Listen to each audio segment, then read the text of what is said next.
This is Building Lifestyles, a show designed to help everyday Australians create a lifestyle that inspires them using property development strategies. On the show, you'll hear from everyday people changing their lives doing property development. You'll learn from their successes as well as some of the challenges they've faced along the way. We also talk to experts from a range of fields who share specialised techniques that you can use to accelerate your property journey. I'm your host, Amanda McEwen, and I'm the founder of the Rising Star Developer. And I'm really passionate about helping everyday Australians build lifestyle using property development.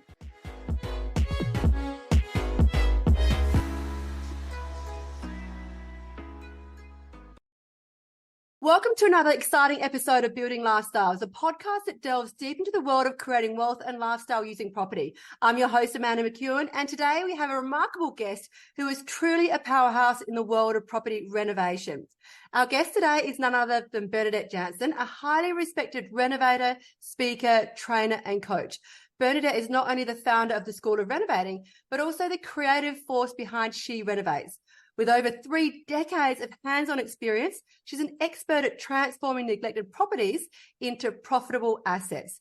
What truly sets Bernadette apart is her innovative approach to combining her renovation expertise with small-scale property development.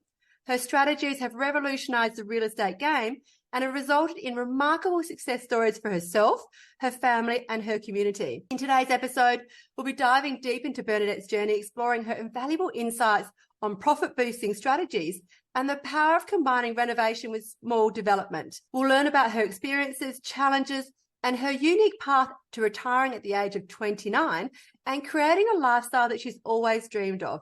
Whether you're a seasoned investor looking to enhance your real estate portfolio or someone who's just getting started in the world of property, you're going to want to stick around and listen to this conversation with Bernadette Janson. So let's get into it. Hello, Bernadette. Hello, Amanda, and thank you for that rather glowing introduction. Had to pinch myself there for a minute. My pleasure, and I think introduction is going to be confirmed as we go through the questions. Let's start with learning more about you and your journey, because it's been fascinating. What motivated you to start renovating in the first place? I lived on a farm in country Victoria, and when I was about 13, decided that I would make over my room because I don't know, farmers all the money goes into the business, and the house, while it's adequate, it didn't suit my sense of what was appropriate for a teenager to be living in. So I made it over, and I really, really got the sense of how transforming your surroundings transforms the way you feel about yourself. Mm-hmm. And I've never lost that sense of power with it. And so as time went on, I pretty much renovated everything I've ever lived in. And then, of course, I branched out into other projects.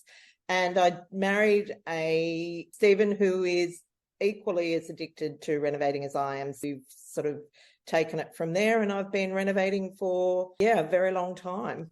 Wow, that's amazing. Yeah, property gets into your blood, doesn't it? Everyone you speak to who's involved in one aspect of property, and there's so many different ways of getting involved in property, it gets in your blood and it just does you for a very long time, doesn't it? Yeah, it does. So you've been renovating for over 30 years. Can you share with us the top 5 lessons that you've learnt during this time? And I'm sure there's been many more than 5, but if we can narrow it down to 5, that'd be amazing. Okay, so I guess the toughest lesson for us to learn, and I say us because in the early days, Stephen and I were a team, is that DIY is not going to get you what you want, because what happens is that you tend not to factor in the cost of the work that you're doing yourself. And so ultimately you end up working for nothing, basically. And so Stephen, being in the building industry, like, we did it his way, and and so I really had to outlaw DIY in order to become profitable. The second thing I think is that you need to make your profit when you buy the property. You would know this as well with your developments, that if you spend too much on the original purchase and buy the wrong property, that there's no recovering from that. It's pretty much a downhill run. And so one of the things that I like to do is I like to have the vendor pay the stamp duty. So I'd like to at least get a discount to the value of the stamp duty, and often more. But and even through the toughest markets, we've been able to achieve that. The third one is that renovating is probably and I think this probably translates as well to development, it's more about managing relationships. So being able to manage people to deliver the outcome in a timely and cost-effective manner is like key. When things go wrong, like you may have a budget blowout for one reason or another, as we know, property is fickle and it can throw up some curveballs. And often the tendency is to really pull back on the spend towards the end of the project. And that can be really detrimental to the outcome. And so often, sometimes when I've had a time where we've had a major blowout for one reason or another, I've actually upped the ante. Not like I spend indiscriminately, but really looking for ways to, we call it wow stacking, really up the ante on the wow so that we can move the property into a higher price bracket. And sometimes I think, why didn't we start with that in mind? But opportunities present themselves as you go along. And sorry, I've made notes on this to make sure I don't stumble. No, that's all I've put down. And of course, sorry, no. Okay, great. And yeah, you're so right. Things do evolve as projects happen. You've almost got to expect the unexpected, because every single project will challenge you in a way that you least expect. So no matter how experienced you are, and you've got over 30 years, and I've got many, many years, over a decade of experience in property, and every single project will teach you something new. So absolutely. Yeah. Be open to the challenge, don't you? So you've been a renovator. So what inspired you to start the School of Renovating and She Renovates? Okay. Basically, I was bored and lonely, because you would know working on projects on your own can be quite isolating. And so what I did was really created the community that I wanted for myself. Mm-hmm. And yeah, so there you go. She Renovates, the podcast, don't really know why I started that. I think I just like talking about renovating a lot. So why not? Absolutely. And I hear you. It can be quite a lonely game as an entrepreneur and in property development, and be able to connect with like-minded people who are going through something similar to what you are, to be able to troubleshoot and help others around you. It almost gives you that extension of being part of a broader team and community, even though you've got your own business. Yeah, I hear you, because that was one of the many drivers why I started the Rising Star Developer as well. And it's delivered that and so much more. Yeah. And so you mentioned the power of combining renovation with small-scale property development. Can you just elaborate on this strategy and how it's boosted the profitability of your projects? So renovators absolutely love the whole process of renovating. Like for myself, I know that development is, as a rule, a higher profit margin, but I just love the texture and the feel of renovating. And so by combining, we call it micro development. So basically what we do is we look for a block that has sufficient land that can be subdivided off and build new properties on the excess land and renovate the house and sell it and put that money back in the deal. So in essence, you're getting your land for free. And I guess the motivation for that was really about, in some ways, it increases risk, but in a lot of ways it decreases risk, because when you're just buying a house to renovate and sell, you don't have many exit strategies. There's really just the one. And I personally think it's quite a high risk strategy. Yeah. And so by adding that land component onto it, it in some ways reduces market risk, but also it provides an opportunity to build a portfolio quite quickly, because you're putting your money from the reno back into the deal. Obviously, a renovated house, you're not going to pay GST on, all that stuff. This is not financial advice, by the way. And yeah, so it enables you to have a higher profit margin, in some ways have lower risk, and to be able to build a portfolio, a high cash flow, high equity portfolio quite quickly. And it ties into the skills of a renovator. Yeah, and also a great thing about that particular strategy as well is it can be a really good way for renovators to dip their toe in the world of property development too. So you mentioned about exit strategies, and that's a really important point, because it's something I teach a lot of with my students. By having multiple exit strategies, it means that if you have a block, you can renovate the front, flick it on, and you can either sell the back of block as raw land, or you can build on it, or you can keep it. So many different avenues to be able to work on that development or maximize profit on that development or that project. That, yeah, it almost seems like the natural evolution, and it's certainly with most renovators that I've spoken to, they end up at some stage moving into the property development game and leveraging their renovation skills as well, which is amazing. Absolutely. So I'm currently in one of our sites at the moment. This is a property that we're doing with our third daughter. And that's exactly what this is. It's a micro development strategy, which is awesome. Okay. And what stage are you at with that project? We've renovated the house and I'm just down here getting it onto Airbnb, and we're going, we'll be doing the so basically we're doing it in 2 stages, into 2 firstly, and then ultimately when we build on the vacant land, it'll be into 3. Yeah. And another great thing about that as well is if you are limited by your available funds to be able to do a development, by staging it like that means you can then recycle the equity from your renovation into the development and do it in stages if you don't have that big lump sum to take it on up front. So that's another benefit of being able to do that. Absolutely. Yeah. Okay, so what are some key profit boosting strategies that you've employed in your renovation projects, and how can listeners apply that to their own property ventures? So in the early days, we used to do a lot of structural renos, but I figured out the sweet spot is somewhere along that continuum between a purely cosmetic reno and a full structural reno, and we call it cosmetic plus. And so it's really about maximum return for minimum amount of effort.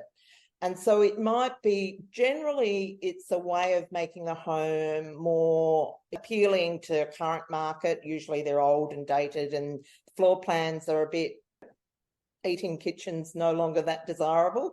Yeah. And so like opening up the kitchen living area, which is what we've done here, it might be, it depends on your market. It might be adding a bathroom, like if you've got 3 bedrooms and maybe just putting on an ensuite, like having 1.5 bathrooms will really add some value. So finding some like pieces that will improve the livability of it, because making a profit from a purely cosmetic renovation can be quite challenging. And so it's just adding a bit more to the pie. I think other things are really, painting is 101, the easiest, the cheapest, and the most effective way to add value.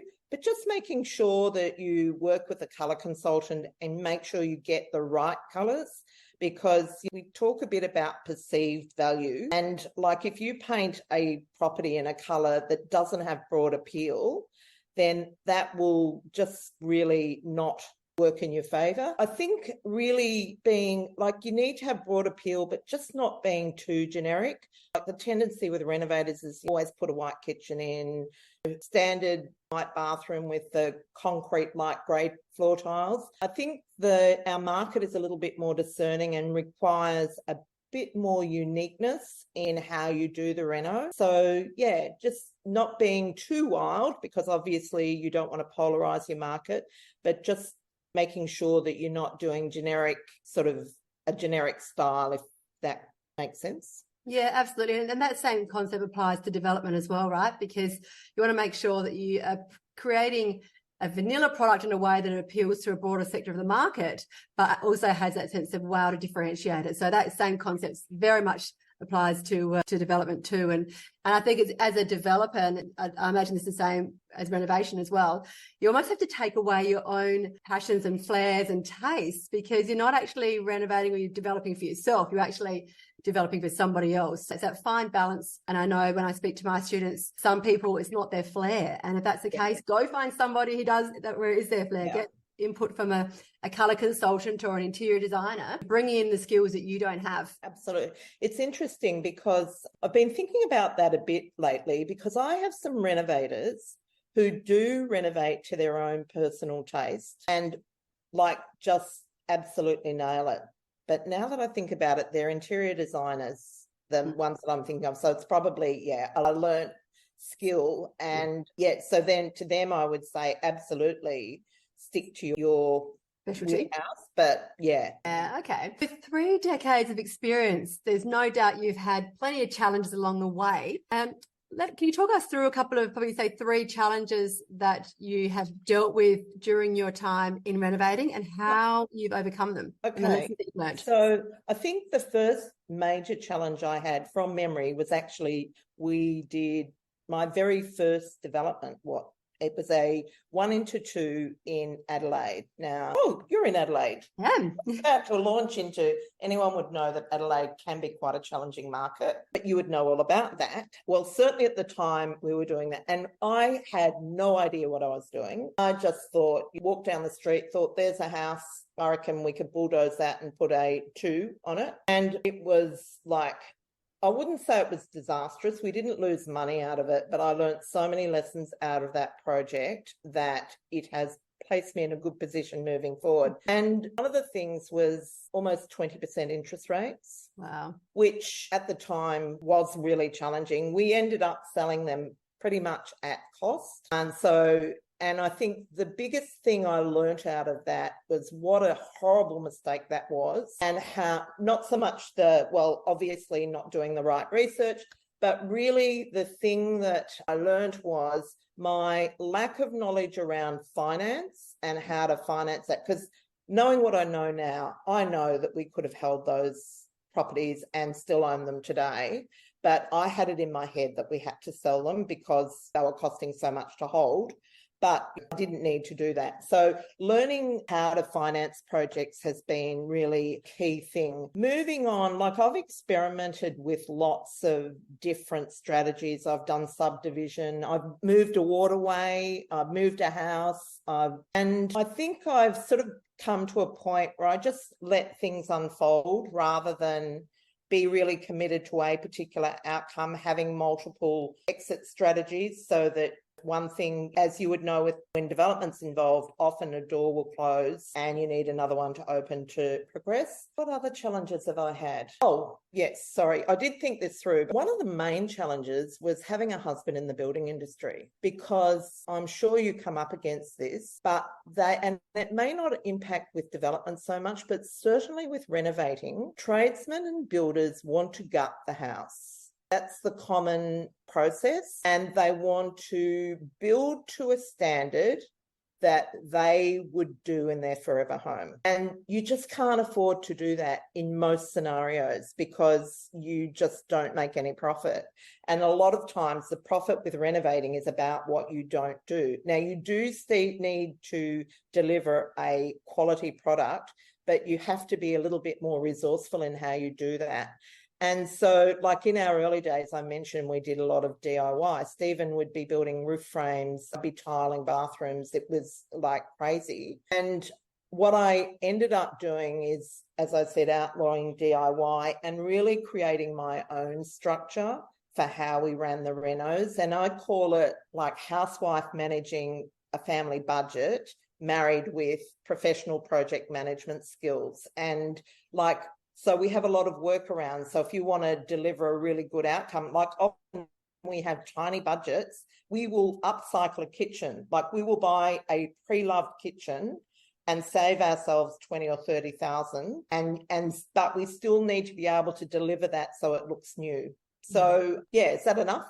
Yeah, absolutely. No, there's so many pearls of wisdom in there. So people will take out whatever relates to them and where they're at. So thank you for sharing that. Many of our listeners are actually aspiring property developers. What advice would you give to those just starting out in the world of real estate, looking to create profitable projects, blending both renovation and development? I think I would say get really clear about what your objectives are. Now I'm not sure whether you experience this, but I do experience people who come into the industry but are not really clear about the outcome they want.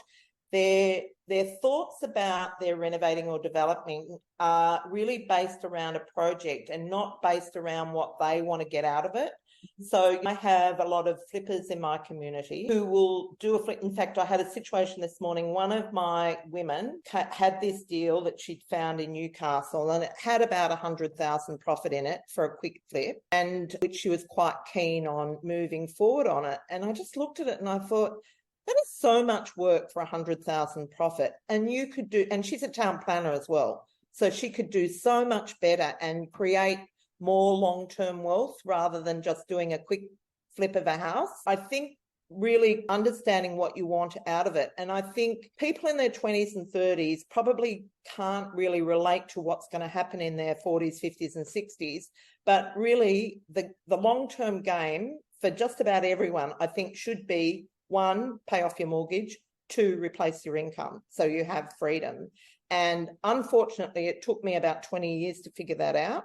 And if you're a flipper, that's what happens, because flipping is just like a job. And you earn your 100 grand a pop, but you never really build that momentum to have income after you stop working. So that would be my advice. And of course, my other advice, particularly with development, is to get educated, because as we know, there are plenty of traps for beginners. And yeah. No, I hear you there. And that's the same with renovation, right? Whether you're renovating or developing, investing in yourself, yes, it may cost you a few $1,000s, about $30,000 to learn that. But if you go out and do a project, avoiding one simple error, and you can get a 10 times return on that investment so quickly. So it always baffles me why people seem so reserved to learn from someone who's actually doing that, fast track the knowledge rather than having to go and learn the bumps along the way, like you did when you first started out as well, to be able to just leverage someone else's skill. It's almost like an insurance policy, isn't it? Because you've got someone to be able to ask questions of things that have already been in your shoes and probably dealt with your issue, and can save you so much time and so much pain. Completely. I think I'll give you a really good example of that. I had a woman come into our program, and she had already set up a joint venture with 3 other people. I think she was invited to join it, and they'd already bought the property. And when I looked at the property, I was concerned that there wasn't enough money in it. And I just thought, couldn't you have started before you bought the property? And it would have made it, you would have saved yourself so much anxiety. And sure as eggs, no, there wasn't enough money in it.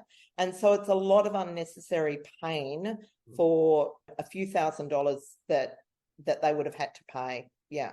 Yeah. And I've had the same thing in my business as well. The amount of students that I've had that have come into my Rising Star Inner Circle, we have the same thing. They've gone out and bought a deal because they've spoken to somebody and they've read a book, and they just go and launch into a project and haven't even done a feasibility and don't know the slightest thing. And if they'd only just invested in themselves, they wouldn't have even touched that property.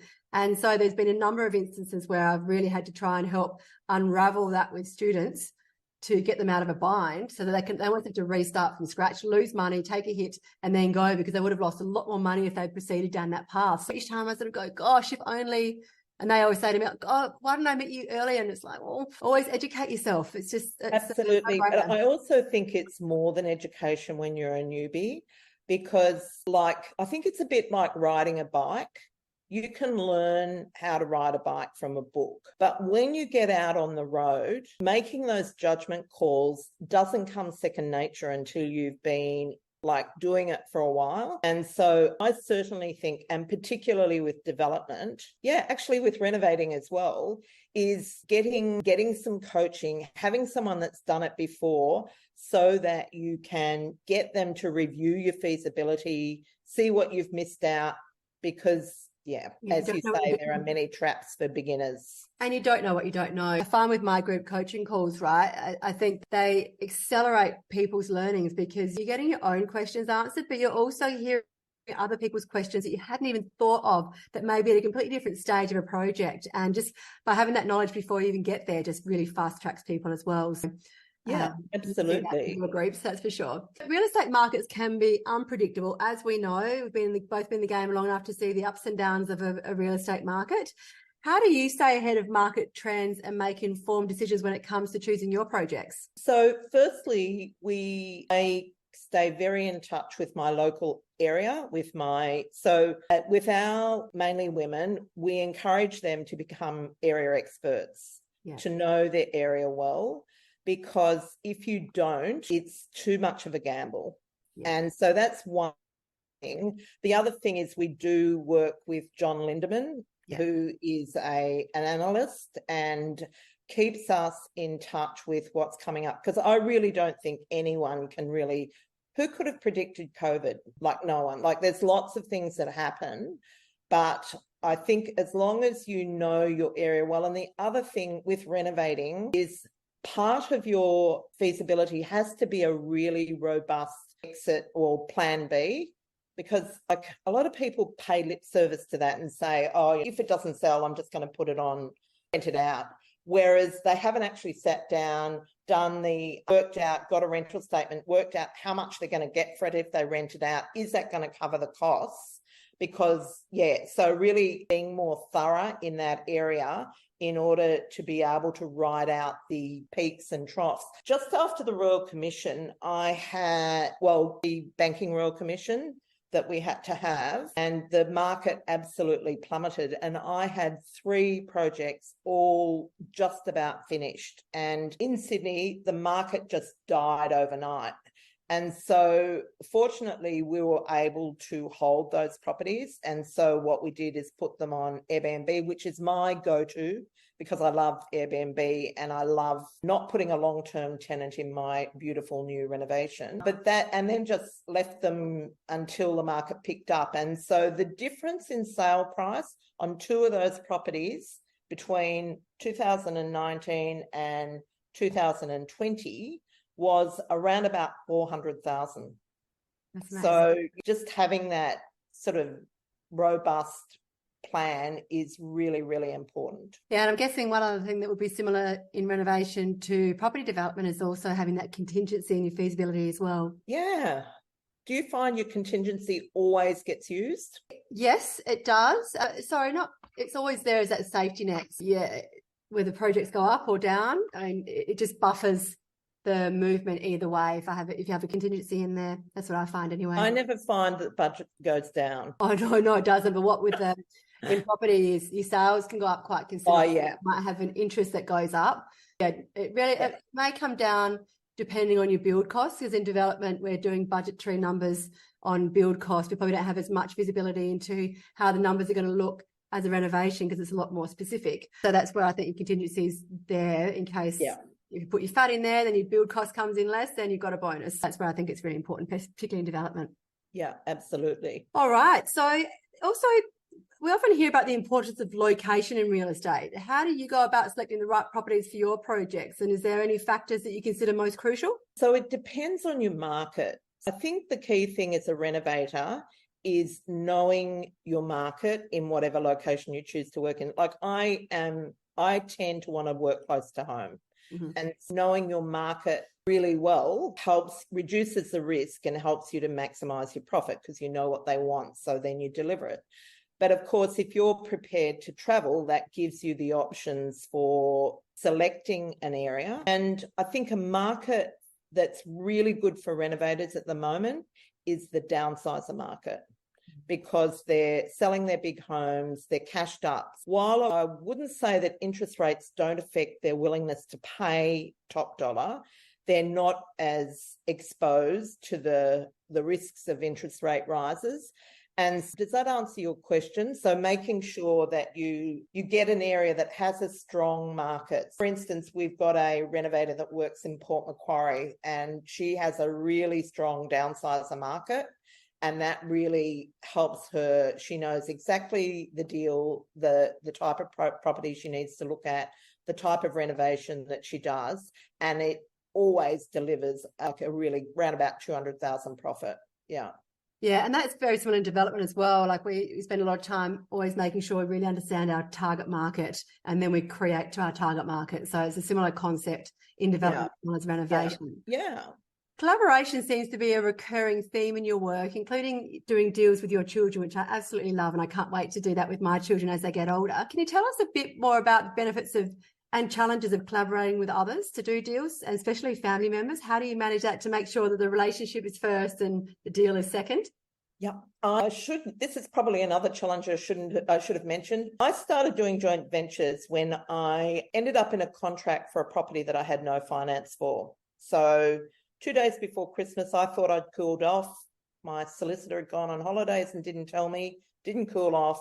And guess what? I'm in a contract for nearly $1 million with no finance. Wow. And so I had to move quite quickly. And the way I negotiated my way out of that is doing a joint venture. And I did it with my builder. And so since then, I'm probably on to my 10th, I think. And I absolutely love joint ventures, and managed well, they're an absolute joy.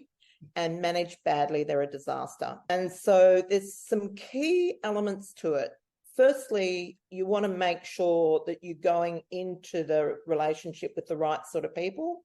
Yeah. So people that have a high level of integrity, people that complement your skills as well, and that you understand and follow a rigorous documentation process. So we use a legal structure called a unit trust, and we overarch that with an agreement which really outlines the rules of the game. And so that basically means that you will assign roles, because otherwise, because we're in a community of women who all love the aesthetics of a reno. So if you're doing design by committee, that is a recipe for disaster. So you've got to allocate one person. You need to have a leader of the JV. It's not a democracy, because for it to go well, the most experienced person needs to lead it. And if you can manage that, then that opens up a whole new opportunity for fun. And as you said, we do projects with our kids. So we're up to number 3. We've got 4. And so where they get the investment loan, we put in some cash, we do a project, and our goal is for each of them to get at least 100,000 in their hand to go off into their property journey. So far, we've been able to achieve that and more.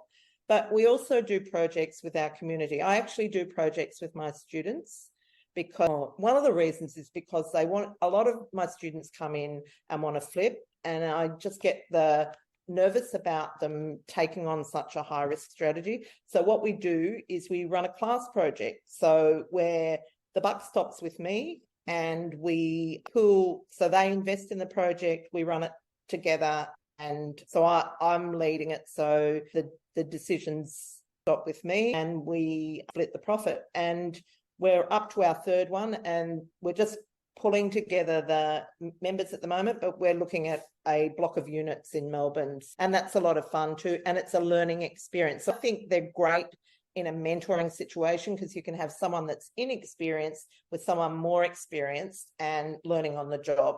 Yeah, what an incredible experience, and to be able to work closely with you and see how you work. That's certainly a way to fast track people's learning. And I particularly love you doing projects with your children. I've got a number of students of mine who do the same thing. And what a way to be able to really empower your children to take responsibility for their own wealth creation, but also a lovely journey to go on with them to be part of that. So I think that just fills my heart with joy hearing those stories like that. And it's like there's something really good, like your children are still quite young, aren't they? The teenagers, yes. But once they become young adults, you always have something to talk about. Family gets together. So it's not just family politics, which we don't really have a lot of, which is fine, good, but it's a focus for the family that's outward looking. And yeah, I love it. Yeah, great. Thank you so much for sharing that. What's next for Bernadette Janson and She Renovates and your other property ventures? So you have, what's on the horizon for you? Okay, well, I am just finishing 2 out of 3 projects, and the 3rd one is our family home. We're age-proofing our family home, putting a lift in and stuff like that. And that has now going to free me up. And what I'm going to be moving into is once again in joint ventures, but providing affordable housing for women who don't have a home to live in. And so we found a really great model in Melbourne that basically purpose-built properties. And so I'm on the journey to possibly convert She Renovates into a social enterprise. Wow. To enable, because these projects are about a minimum of $1 million in a regional area to in a metropolitan area. So I want to provide women the opportunity that might not be able to do a whole project themselves, but might say have 100,000 to invest, and they can own a room, and so provide another woman with affordable accommodation that is still very cash flow positive. So that's what I'm working on at the moment, and I'm very excited about it. Oh, that sounds incredible. I love when people like yourself, and you've done so much in property, but I think when we could be of service to other people, I think that takes your level of joy, and elevate success to a whole different level, doesn't it? It does. So yeah, we'll see. I can't wait to hear how that goes. Well, thank you so much for sharing your wealth of knowledge in property and in life with all the listeners. It's been fantastic hearing your journey and sharing your learnings as well. And no doubt the listeners are going to take out some pearl of wisdom from that can help them move forward in their journey as well. So thank you so much for spending time and joining us. Thank you for having me, Amanda. My pleasure. Thank you so much for listening. This is Building Lifestyles, a show designed to help everyday Australians create a lifestyle that inspires them using property development strategies. This podcast was produced by the Rising Star Developer. We've been helping Australians realise their financial and lifestyle goals since 2020. We play a pivotal role in educating, supporting and celebrating the goals and successes of our students and our community. To find out how we can help you realise your property, wealth and lifestyle goals, head to our website www.risingstardeveloper.com.au. To make sure you don't miss an episode of Building Lifestyles, be sure to subscribe to and follow the show in your favourite podcast app. And while you're there, leave us a 5-star review as it really helps others find the show. I'm Amanda McEwen and we'll be back next episode with more tips on how you can build your lifestyle.